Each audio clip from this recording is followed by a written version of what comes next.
2012, key stakeholders from financial services organizations had candid discussions with the Premier and Minister of Finance, Dr. the Honorable D. Orlando Smith, OBE, to map out the work that needed to be done to strengthen the Virgin Islands financial services industry. Several government-led initiatives, including the latest effort assisted by leading global management consultants, have resulted in a major review to help sustain, diversify, and strengthen our financial services industry. On this program, we provide part 2 in a recap series of the feature edition Public Eye, aired on November 18th, where Lorna Smith, Broderick Penn, Neil Smith, and Gerard Ferrara, QC, are members of the Financial Services Steering Committee, as they highlight the benefits of the government's plans to build a thriving and sustainable financial services sector. I look at it in this way. We have been extremely successful in developing the financial services industry in the BVI. We've had great successes. And we've gone through the figures that tells us what type of significant contribution it makes to the economy of the BVI and sustaining the standard of living that we have all come to enjoy in the BVI. But you know, we're not, even though we are a group of islands, we are, in a sense, we've chosen an industry that is part of the global framework. Mm-hmm. And we've been very successful in the services that we've provided within that industry thus far. And because we've chosen that particular type of industry and had that type of success, we have become extremely welded to what's happening in the global world. In that big world out there. We cannot sit here and, in a sense, adopt the ostrich approach, bury our heads in the sand, and expect that the level of success which we've enjoyed over those years is just somehow miraculously going to continue. That means that we have to be aware, we must educate ourselves as to what those initiatives are that are occurring, have occurred, and are likely to occur in that global framework that will impact the industry. And the question is, how do we, as a responsible sector, financial services sector, and a well-regulated one, how do we respond to those initiatives since we are part of that global sector? And we have to make ourselves aware, very much so, of what is happening and what is going on. And that takes quite a lot to be aware and to participate and to begin to think of, well, how can you best position the BVI to ensure that the success we've enjoyed thus far can be sustained or improved upon. Thank you, Mr. Ferrer. We just want to remind our listeners that this is a live call-in program, and the number to call is 495-8614. Our phone lines will be opening around 8 o'clock, so we're going to be opening those phone lines for you to call in and share your questions. I was going to add, though, Nadia, to what was to your question. And what was said by both Neil and Jerry in terms of what do we do. It's clear that we have to diversify. Yes, we have been very comfortable and successful with our number of companies, or large number of incorporations and so on. But it is clear that we have to, as we've said here tonight, we have to move from that area to substance. We have to diversify. And that's why we brought in the consultants to guide us. I mean, this is the most recent effort to really guide the steering committee, of which all of us are a part, and the wider advisory committee, which is comprised of industry and other stakeholders. And I think that committee, that group led by the consultants, have come up with a very, if you want to call it, a challenging but a pretty exciting program for moving us forward to a point where we are truly sustainable. If I could add in terms of what's next, I think in short, as Lana pointed out, what came out of the McKinsey report is what's next. But if I could put some context to the background of that, over a 12-week period or so, we, the steering committee, the advisory committee, the international advisory committee, because we also consulted with our international practitioners and advisors in this effort. Over the past 12 weeks or so, we engaged in a number of discussions. First, we started by taking stock of where we are within our industry. We consider it the diagnostic phase of the review. We spent a considerable amount of time on the phone, in meetings, talking to each other, in group exercises, really sitting down and assessing where we are with our industry. From there, we moved into a second phase where we started to prioritize what the strategic options are, given what we learned from that diagnostic phase. That diagnostic phase is exactly where we were in the particular aspects of our financial services business with the incorporations, with our trust, or with our funds, what was absent, what we were doing well, what we needed to improve on, etc. And then we came up with some strategic priorities, a whole range of those strategic priorities, which we then condensed into the serious priorities, the ones that we were going to move ahead with fairly quickly. And I think the most important thing in terms of what's next, we've been on a continuum. We're at the point now where we want to implement. And so the third phase of the exercise, and we're in that phase now, is that we've pulled together all that we've done over those two and going into the third phase now, and we're setting out a roadmap for implementation. So the issues that were identified in the Premier's Financial Services Task Force report, the Wadham report, and in the McKinsey review, we have now synthesized them into 31 strategic priorities, 10 of which we're going to focus on immediately, and we are going to roll out a plan for implementing those priorities.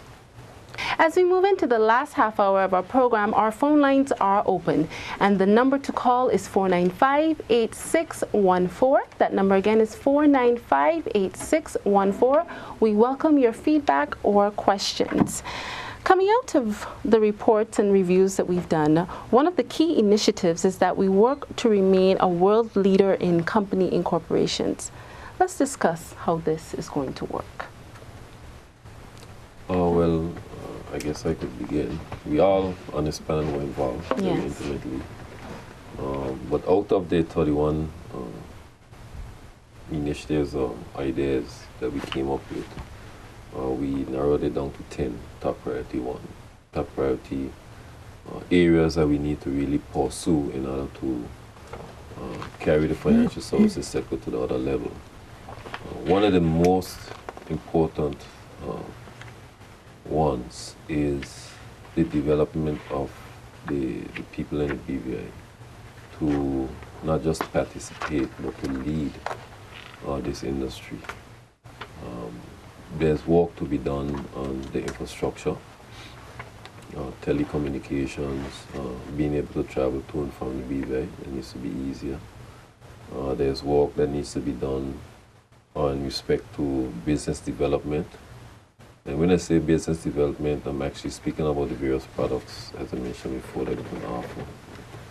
So the current environment in the Virgin Islands is we offer a good service, but we need to deepen it, and we need to widen it. So we need to diversify into new things, and we need to go into deeper, meaning more value, adding more value to the things that we already offer. But I allow Mr. Penn Broderick to speak some more, because I could speak on it. I don't think that would be fair. Yeah, well, I mean, all of us here around the table has been fully engaged in this process, and Neil started to speak about some of the top 10 initiatives. I want to go back to the capacity building, because as a BVI lender, I am proud to believe that I have built some capacity in this field, and I think all of us here at the table on the steering committee has done so also. But I think what is important out of that is that we recognize that in order for us to move our industry forward, we have to build our industry not just from without, but certainly and most importantly from within. So I think there's going to be a strong focus from this government in terms of building the human capacity within the Virgin Islanders to be able to serve, as Lorna said earlier, in the top tier positions in this industry. Now, we've seen some of that coming to fruition with programs that the Ministry of Education have already instituted, a revamping of the Financial Services Institute program, and we're looking at other ways, some other specific ways in order to help build that capacity. But I think we see that as one of the most important components within these initiatives. Quite critically also, though, I would add that one of the very specific recommendations, in fact, one of the first that has to come online, is a whole concept of a delivery unit. When we look back on a number of the exercises that we've undertaken, we realize that implementation is key. We don't want another report to sit on a shelf. So we have come up with a very concrete way in terms of implementing these recommendations. And through a concept of a delivery unit, which will effectively be an organization that will be specifically dedicated and resourced to follow through and help execute these initiatives, we believe that we'll be well on our way to doing that. And we're hoping that we could stand up that unit within the next month to 6 weeks, so that we can actually get the ball rolling on implementing some of the initiatives that Neil started to allude to, and we'll speak about a little bit later. Mr. Ferrara, in growing our economy to build a thriving, to create, maintain, enhance a thriving, sustainable financial services sector, one of the recommendations that came out of the report was value-added service, expanding on this. Can you talk more about this? Yes, well, that's a very important and priority recommendation and initiative. Because as we've alluded to early on and spoken about more in some detail, the main aspect of our industry has been, of course, incorporations. And as we move forward and try to reposition the industry for the future and to provide for its continued sustainability and expansion, we must find ways to offer a range of services which are going to have varying levels of demand internationally. Some of those initiatives have been tried, embarked upon before, with a view to diversifying the offerings that we have in the BVI. And I think there was one of the panelists alluded to that early on, things like mutual funds and insurance and so on. And those are some of the areas that we need to revisit and find out what it really takes for us to be more successful in those sub-areas or subsectors of the industry than we have been in the past. And of course, we need to find creative and innovative ways to maximize the benefits we can derive from what we have actually created in terms of all those incorporations and so on. So this is an area that requires a very specific and in-depth consideration. And it may very well be that certain a number of specific areas are identified, and then the approach perhaps would be to target some of the bigger players in those specific areas in terms of enticing them or inviting them into the sector in the BVI, because sometimes one major player internationally makes a huge difference, makes a tremendous difference in terms of the business that you get from that particular area or subsector of financial services. So it's going to take a multi-pronged approach, it seems, and you know, some of this is part of the recommendation by the consultants, and that is an area that requires a very specific and in-depth examination, and I believe one that is going to be continuing for quite some time, because it's not just simply a matter of saying, well, these are 5 areas we should explore. There has to be some sort of continuing process to determine how you actually, from a mechanism point of view and from an approach point of view, seek to, as it were, expand into those areas and to gain more from those areas, and therefore make the industry in the BVI more sustainable. Bearing in mind, against all of that, the huge backdrop of the global scene, where there are those initiatives that are in place, being put in place, and will be coming down the pipeline that can adversely affect the industry. And we have to see how best, by using some of these other areas, we can reposition the industry in the BVI, but notwithstanding those initiatives internationally, we are still going to be able to sustain the industry in the BVI and hopefully expand it in the future. Thank you, Mr. Farrar. We've spoken about training, we've spoken about value added. Mrs. Smith, could you provide your perspective, your input in relation to the recommendations that have come out, and what will be going on in terms of the main priorities? I think the panelists have zeroed in on some of the key areas. I think we cannot overstress the importance of the delivery unit, because that is going to be the knob or the engine, so to speak, of the implementation of this program. I also very much liked Jerry's example of value added, where we could perhaps, you know, invite a company to come in. But these are things that would, as he said, also would take some time to really take hold in the BVI. I certainly think that the other areas, another area that was talked about was the issue of building capacity. That again is going to take some time. The population has to also become more comfortable, more knowledgeable about financial services. We have to, in short, as the consultants put it, engage the population. Now, how is this all going to work? What has happened is that what will happen, I should say, it hasn't happened because Cabinet hasn't approved as yet. But what will happen is that each of these 10 areas that have been given priority and which have been developed on the basis of, you know, discussion with the industry stakeholders and so on. Each area would be led by what is called a sponsor.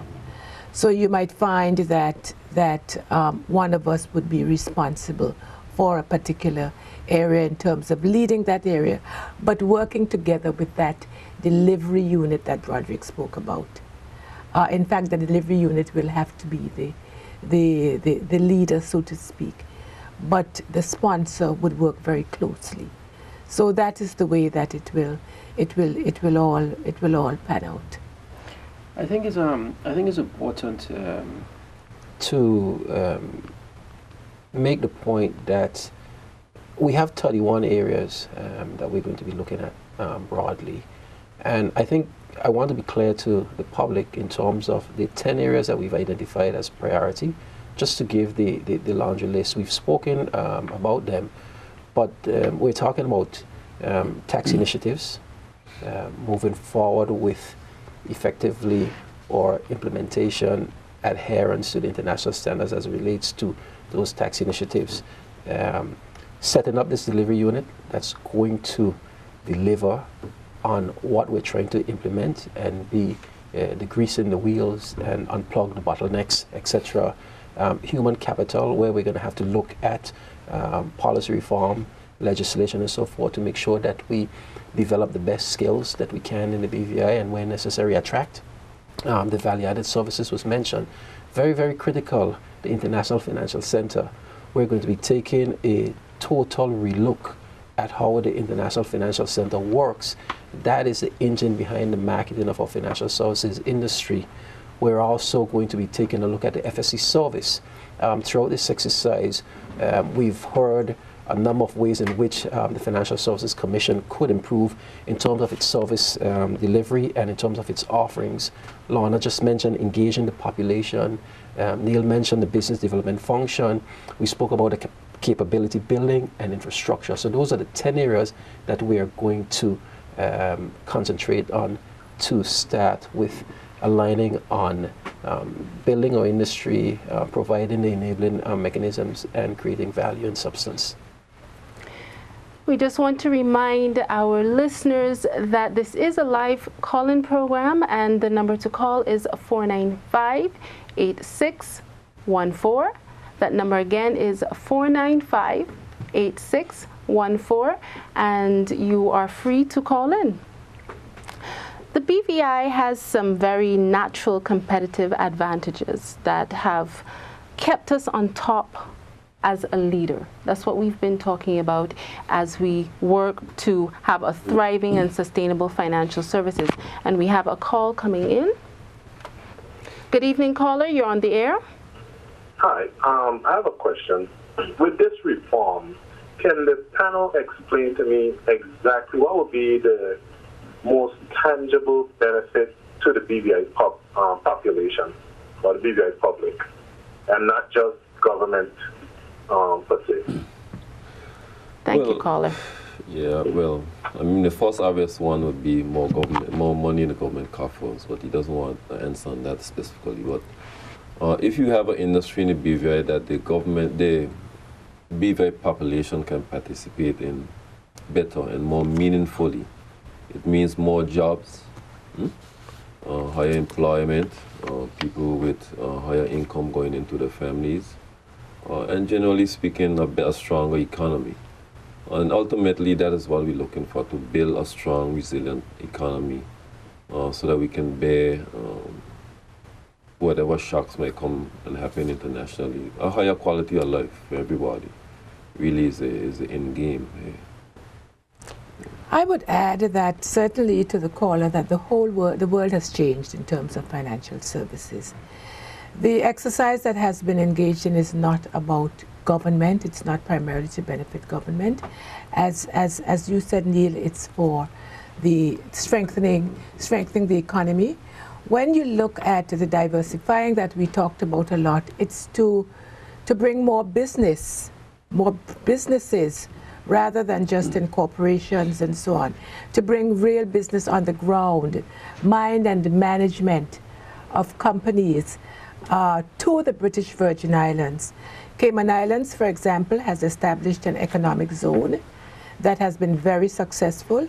These are some of the kinds of projects that we would be engaging in, and that would not be benefiting government primarily, but certainly would be benefiting the population as a whole.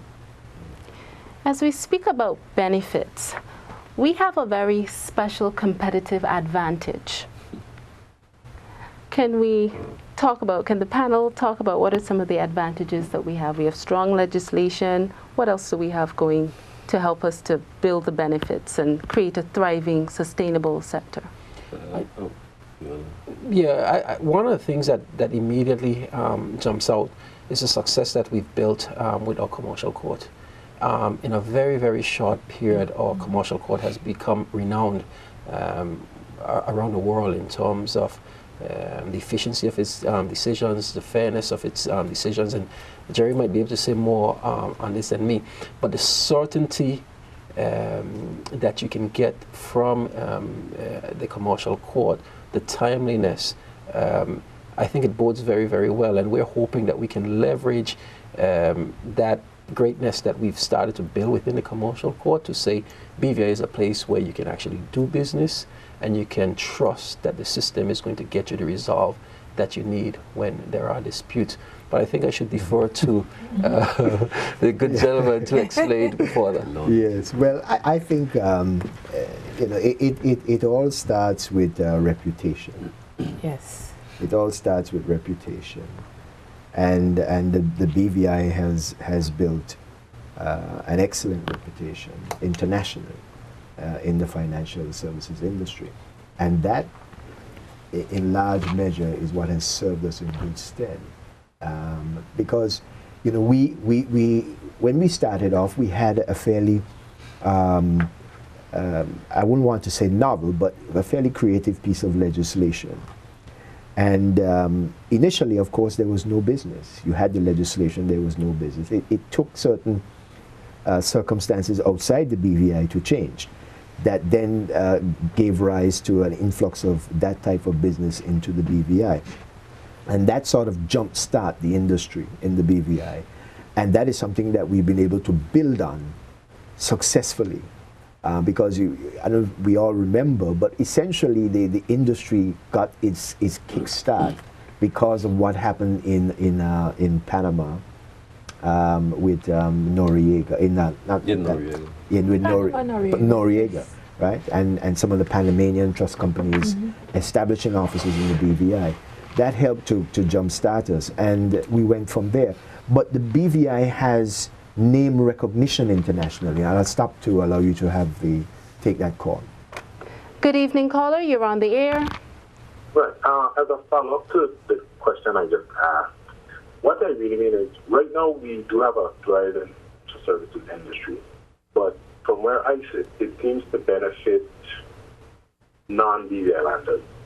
My question is, how can this reform benefit BVI landers with all the programs you're trying to put in place? What are you doing to engage the local BVI landers? That's 35 working percent of the BVI. Well, thank you, caller.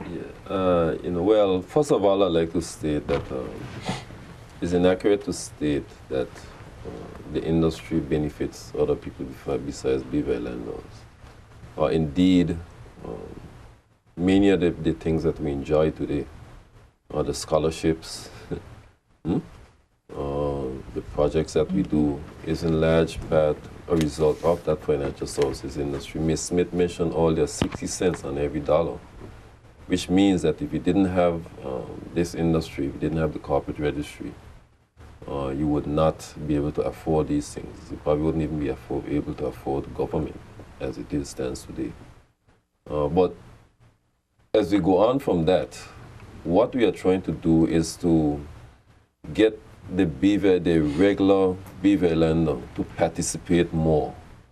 So if you have more value-added services in the BVI, not only does it allow you to use more accountants or managers, corporate administrators, or what have you, but think about the other spin-off things that you have, the supporting industries that you need to support these businesses. So you'll have, and make it simple, something like caterers. You might have a lot of meetings if you have an arbitration, a center of arbitration in BVI. The supporting things that come towards that, the people that needs to provide the services that these particular businesses would need is quite important. Good evening, caller. You're on the air. Good night. Good evening. I want to say good night to everybody. Good evening. I feel pretty high tonight because I believe one of the problem is people have the information. And I hope our U.S. government department come more often and give people the information. You know, the thing, the problem people have when something happens, them hear after. So I could only encourage you, as our government department, when you're going to do something, before you even finish, do it, you come and explain to people what you're going to do. So when you do something, you know, there are no argument and no problem. So my thing is, I want to say congratulations to you and come more often. Thank you. Explain to people what's going on, because people I don't think most people have any problem with what you're trying to do, government trying to do, but people have problem with the information. The information has come after the fact. Thank you, caller. You're welcome. Yeah, if I may say something, particularly to the question which the previous caller has asked and has come back to. If I'm understanding the tenor of the question, I think what he's saying is, yes, when you increase the and you broaden the industry and it becomes more successful, obviously there's going to be a benefit derived from revenue which government is going to make. And obviously that revenue is then utilized in different ways to benefit the populace of the BVI. But I think what the caller may very well be getting at is how is a repositioning, enhancement of the industry going to benefit the average person? And there are various ways in which the average person can benefit, of course, apart from the delivery of services by government to the populace. And one of those is, there's a call? Sorry, I'll hold for the call. Yeah. Good evening, caller. You're on the air. Yes, good evening. Good evening. Yes, you have quite an interesting program. Thank you. With financial services. The success of the financial services is commendable, I must say. And I'm not sure how the local persons realize this, but it's very commendable. I've traveled to certain countries in England, and I was sitting down and talking to a gentleman, and then he was working on some papers that relate to financial services in England and in the British Virgin Islands. It was kind of amazing surprise, and you were shocked too. You're just talking to someone. What I'm concerned about, we have these financial services that reach quite a high pitch. How do we have information that we do not let out? Because if we let out all the information, you might find that you might have a lot of competitors who might get some of our secrets. I don't know if you keep certain information that pertains especially to the BVI, to financial services, but I don't think we should let out everything. There's certain general information we can let out, but I don't think we should let out everything. I don't know what you think about that. Thank you, caller. You know what the biggest secret is? I can tell everybody what the biggest secret is. The biggest secret to the BVI success is its people. We are very extremely lucky to have some very highly dedicated, very committed people committed to the BVI and its cause at the forefront of this particular sector of our economy. And that is the biggest secret, and you could let that out. Because no one can beat that. No one can beat the ingenuity of your people, the commitment they have to the cause and to doing best and doing what's right by their fellow citizens. And that's the real secret of the BVI, in my opinion, of the success of the industry. Yeah. I think the caller made a very interesting comment. He made all of us here on the set smile, actually. But I have the view, and I completely endorse what Neil just said, but I also have the view that if you're doing something well, you need to tell people about it. And I think too often we haven't done a good enough job in terms of telling people what we're doing well. But more importantly than that, when we aren't doing things so well, we need to take a step back, take a look at it, and improve on it. And what we're trying to say, Carla, is that we've identified that we want to grow, strengthen our industry, notwithstanding our successes, and we want to let the public and the world know the direction that we're actually moving in to help strengthen and grow the industry. Thank you, Mr. Penn. Yes. And if I may just sort of complete my thought and attempt to answer the question posed by a couple callers back. As I was saying, I think that caller is trying to focus on, well, how is the average person in the BVI land, how is the BVI lander going to benefit? Well, let's start off by saying that I think all of us have been a call again. So maybe I'm not We've lost it, unfortunately. Sorry, we didn't mean to cause that. But very, very quickly, I mean, there are various levels in which we can benefit as British Virgin Islands. And we have them coming back. And we have them coming back, yes. Good evening, caller. You're on the air. Good evening. I have a question. As a student of the HLSCC, why should I care about financial services? isn't strengthening our education system as equally important? Thank you, caller. Well, that's an interesting question because it ties into what I was about to say. I have to get my answer somehow. Somehow. I mean, add something. Yes, I mean, that's a provocative question because the strengthening of your educational system is directly related to the revenue that you have in your country that can be made available to strengthen your educational system and to finance those different initiatives that would bring that about. And that is directly related to the success of your economy. And where you have one industry that is responsible for 60% of your revenue, then that is the industry you're depending on to strengthen ultimately your educational system and to deliver and also to make you more equipped to benefit from the financial services industry in all of its facets, from top to bottom, including ownership and management. We have another caller. I would add to that, you lost the call. Yes, we did. While it's coming back, I would add to that to what Jerry said in response to that student, that you should make sure as a student that you pursue courses that are relevant to financial services. I'm not telling you that you have to, but it's something that you have an opportunity to do because there are so many opportunities in the area of financial services that require persons like you to participate in it. We have right there at the College of Financial Services Institute.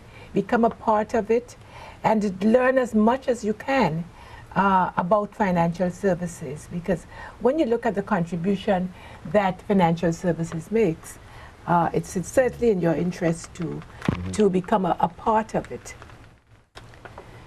Caller, you're on the air. Yes, good evening. I just have one question.